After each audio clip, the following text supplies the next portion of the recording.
The knock came at 3:17 a.m. Lonnie Ollie woke first. Heard it echo down the hospital corridor. Soft, hesitant, the kind of knock that apologizes for existing. She looked at Muhammad, her husband, the greatest, lying in the hospital bed, chest rising and falling with mechanical precision. Parkinson's had taken so much. His speed, his voice, his ability to control his own body. But not his mind. Never his mind. The knock came again. Lonnie stood, walked to the door, cracked it, opened out. A man stood in the hallway. 71 years old, black, tall but stooped, eyes red like he'd been crying for hours. "I'm sorry," the man whispered. "I know it's late. I know I shouldn't be here, but I need to see him. Just for a minute. Please." Visiting hours ended at 9, Lonnie said gently, "And Muhammad needs rest. Maybe you can come back tomorrow. My name is Larry Holmes." Lonnie froze. Larry Holmes. The man who destroyed Muhammad 31 years ago. October 2nd, 1980. Las Vegas. 10 rounds of brutality. Ollie taking punch after punch. Refusing to quit. Refusing to go down. His corner finally stopping it. Saving him from himself.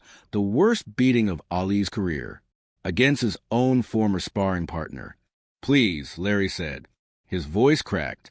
"I've been carrying something for 31 years. And I just found out Muhammad can't speak anymore. And I realized, if I wait any longer, I'll never get to say what I need to say." Lonnie looked back at the bed, at Muhammad. His eyes were open now, watching, listening, unable to speak, but fully present. She looked back at Larry. "What do you need to say?" Larry's face crumpled. 31 years of wait. 31 years of guilt. "I need to tell him I'm sorry. Sorry I didn't stop. Sorry I kept hitting him when I knew he couldn't win. Sorry I proved I was better by destroying someone I loved." Lonnie felt tears in her own eyes. She looked at Muhammad again. He nodded, just slightly. "Permission." She opened the door wider. 5 minutes. Larry walked in like he was entering a church. Reverent, afraid. This wasn't the cocky champion who'd beaten Ali in 1980. This was an old man carrying 3 decades of regret. Muhammad watched him approach, face neutral, eyes clear. The Parkinsons had stolen his voice, but not his presence, not his power to make people feel seen. Larry stood at the foot of the bed, hands shaking. "Muhammad, champ, I don't know if you remember me." Ali's hand moved, slight, trembling from disease, but reaching, gesturing, "Come closer." Larry moved to the side of the bed, sat in the chair Lonnie had been using, close enough to see the tremors, the weakness, the cost of being the greatest. "I've been wanting to talk to you for 31 years, Larry began, his voice low, raw, "since that night in Vegas, since I beat you, since I did what I swore I'd never do." Ali's eyes stayed locked on him, listening. "You were my hero, Muhammad, before I fought you. When I was your sparring partner, when I was learning the sport, you were everything I wanted to be. Fast, smart, brave. You stood up to the government. You refused Vietnam. You lost everything and came back. You were more than a fighter. You were a symbol." Larry's hands twisted together. "And then they made us fight. 1980, you were 38. I was 30. You'd been retired. You came back for money, for pride, for one more chance. And I knew, even before the bell rang, I knew you shouldn't be there. Knew you were too old, too slow, too damaged from all those wars with Frazier and Foreman and Norton." Tears started falling. "But I wanted to beat you, wanted to prove I was better, wanted to step out of your shadow. So when the bell rang, I didn't hold back. I hit you, and you couldn't hit back. Not really. You were trying. God, you were trying. But your body wouldn't let you. And I kept hitting, round after round. And you wouldn't quit, wouldn't go down. Just kept taking it." Larry wiped his eyes with his sleeve. "And I hated myself with every punch. Hated that I was hurting you. Hated that I was the one destroying Muhammad Ali. But I couldn't stop. Because stopping meant admitting you were done.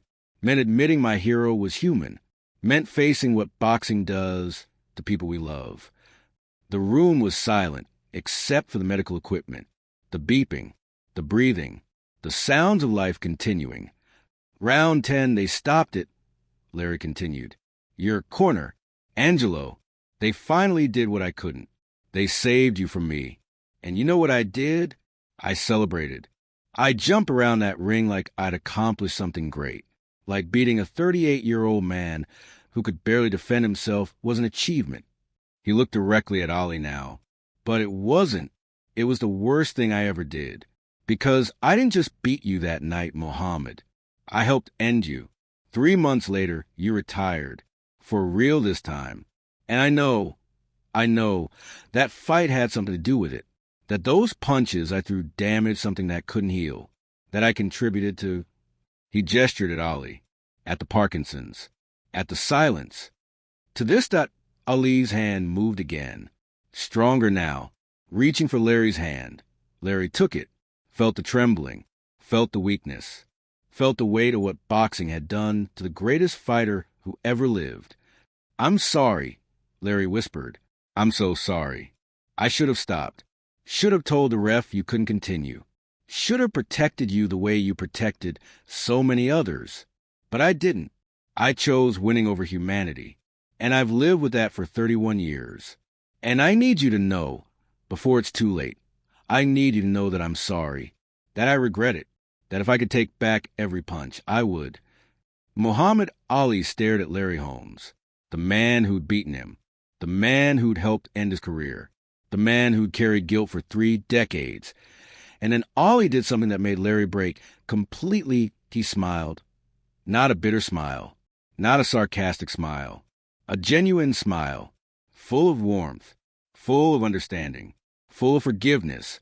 His hand squeezed Larry's, weak, trembling, but unmistakable in its message that I forgive you. Larry collapsed forward, head on the bed, body shaking with sobs. Thank you. I don't deserve it, but thank you. Ali's other hand, shaking from Parkinson's, lifted, touched Larry's head. Gentle, fatherly, the way a man comforts someone who needs it.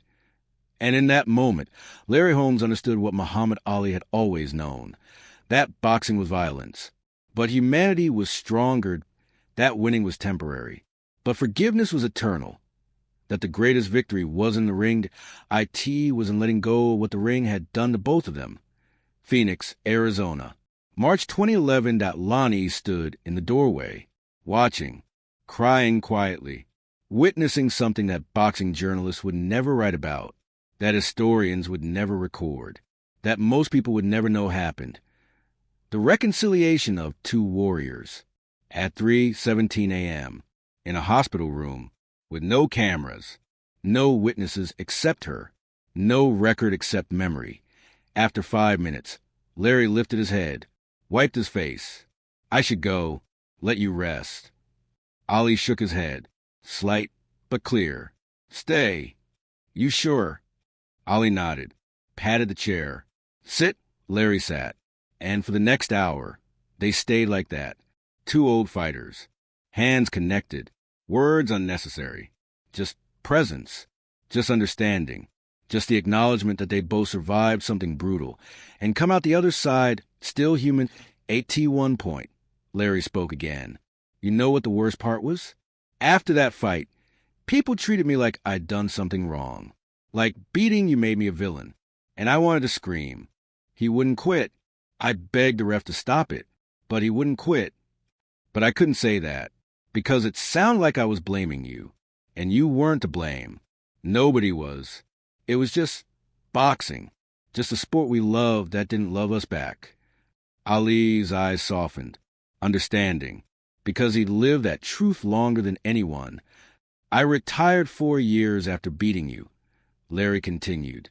34 years old. Young. But I couldn't do it anymore. Couldn't take the hits. Couldn't give the hits. Couldn't participate in a sport where the only way to win is to hurt someone. And every time I stepped in the ring after you, I thought about October 2nd, 1980. About your face. About your corner begging the ref. About knowing I should stop, but not stopping.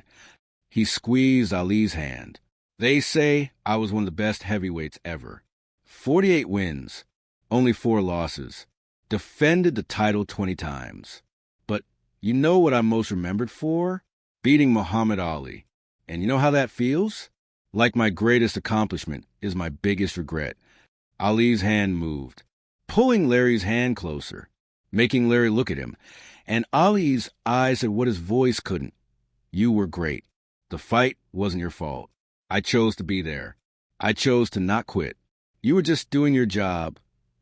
Larry read it all. You really believe that? Ali nodded. Firm. Clear. I don't know if I'll ever believe it, Larry admitted. But hearing it from you, or seeing from you, helps. After 31 years of carrying this, it helps. At 4:45 a.m., a nurse came in. I'm sorry, but we really need to. She saw Larry, saw the scene, saw something sacred happening. Actually, take your time. I'll come back. She left. Larry smiled. Even nurses know when to give Muhammad Ali space.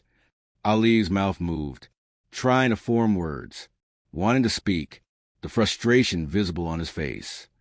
It's okay, Larry said quickly. You don't need to say nothing. I can see it. I can feel it. You forgave me. That's enough. That's more than enough. But Ali kept trying, his face straining, his breath coming harder, forcing something out. Finally, one word, barely audible, barely recognizable. But there, brother. Larry's face broke again. Brother. Yeah, we are. Aren't we? No matter what happened in that ring, no matter who won or lost, we're brothers in this crazy sport, in this crazy life. Brothers. Ali nodded, satisfied. Message delivered 8:30 a.m. As dawn started creeping through the hospital window, Larry finally stood to leave. I should go. Let you sleep. Ali's hand held his for one more moment, then let go. Larry walked to the door, turned back. Thank you, champ, for everything, for being my hero, for forgiving me, for reminding me that we're bigger than our worst moments. He paused. And for the record, even after beating you, even after everything, you're still the greatest. You always were. You always will be. Ali smiled. One last time. I saying, I know. Larry left, and Lonnie came back in, sat beside her husband, held his hand. That was beautiful. Ali looked at her, eyes tired but peaceful, lighter somehow, like he'd set down a weight he'd been carrying too. Did you forgive him? She asked. Ali nodded. Did he need to apologize? Ali shook his head, then nodded, then made a gesture. Both. Neither. Yes and no. Lonnie understood. He needed to apologize for himself. Not because you needed it. Ali pointed at her. Exactly, and now he's free. Ali nodded, then pointed at himself. And so in my point 3 days later, Larry Holmes called Lonnie. I just wanted to thank you for letting me in, for giving me those hours. I know it was irregular. I know it wasn't visiting hours. But you gave me something I've needed for 31 years. He wanted to see you, Lonnie said. He knew you were carrying something. He's always known. How? Because Muhammad carried things too. Guilt about things he said to Joe Frazier. Regret about fights he shouldn't have taken. Mistakes he couldn't undo. He understood what you were feeling, because he felt it too. Larry was quiet. Is he okay? After our visit? He's peaceful. More peaceful than I've seen him in months. I think forgiving you helped him forgive himself. For what? For not being able to speak. For not being able to move like he used to. For being human. We all need to forgive ourselves for being human eventually. Larry breathed out. Thank you, Lonnie, for understanding, for facilitating, for being his voice when he couldn't be. That's love. That's what you do for people you love. After she hung up, Lonnie sat with Muhammad, told him about the call, about Larry's gratitude, about the ripple effect of forgiveness. Ali listened, smiled, closed his eyes, and for the first time in weeks, he slept deeply, peacefully. The weight of 1980 finally lifted, the guilt of being human finally accepted. All because two fighters sat in a hospital room at 3:17 a.m. and remembered that before they were opponents, they were men, and men were allowed to hurt, allowed to regret, allowed to forgive, and allowed to be free. 5 years later, when Muhammad Ali passed away, Larry Holmes was one of the pallbearers. He carried Ali's casket with 5 others, former opponents, former rivals, men who'd tried to destroy each other in the ring, men who'd found brotherhood outside it. And as Larry helped carry Muhammad Ali to his final rest, he thought about that night in the hospital, about the forgiveness, about the hand squeeze, about the word brother.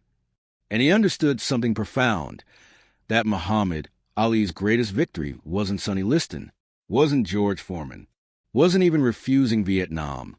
His greatest victory was teaching everyone, even the men who'd beaten him, that love was stronger than violence, that forgiveness was stronger than victory, that humanity was the only thing that mattered when everything else was stripped away. Larry Holmes placed his hand on the casket one final time. Rest easy, brother. You taught me how to fight.